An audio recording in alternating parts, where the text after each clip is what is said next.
cavity is called the nares. The space between the nares right here.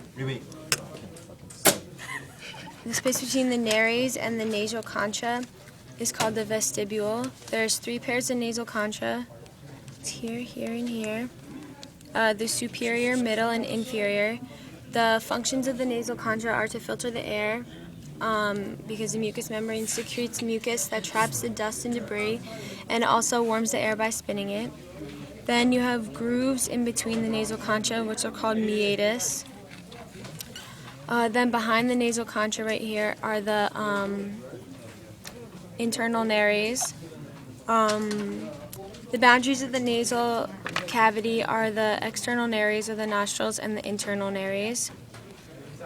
Then the nasal cavity leads to the nasal pharynx, which is right here. The boundaries are the internal nares and the soft palate. Then you have the pharyngeal tonsil, which is right here, and the opening to the auditory tube, or the eustachian tube, or the pharyngotympanic tube, which is right here, number 410.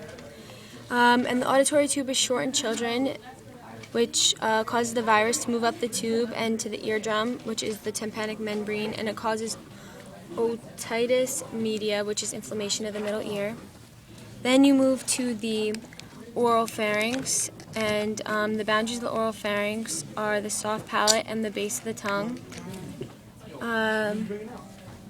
This right here is the palatine tonsil, and then this right here is the submandibular salivary gland.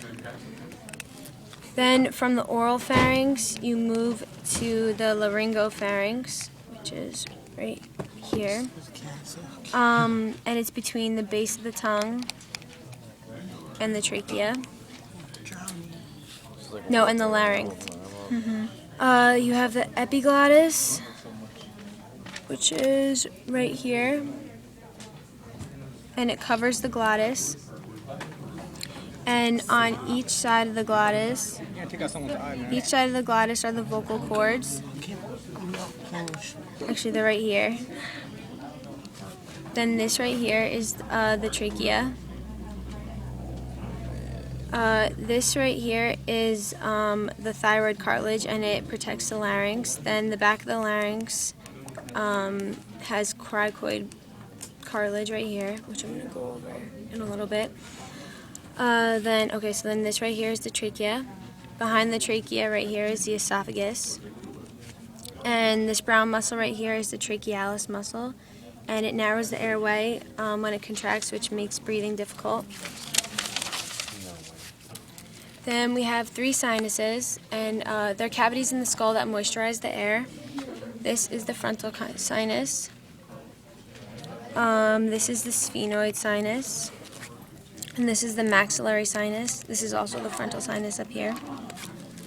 Then right here on the roof of the nasal cavity, you have olfactory nerves, and they enable you to smell. That's it.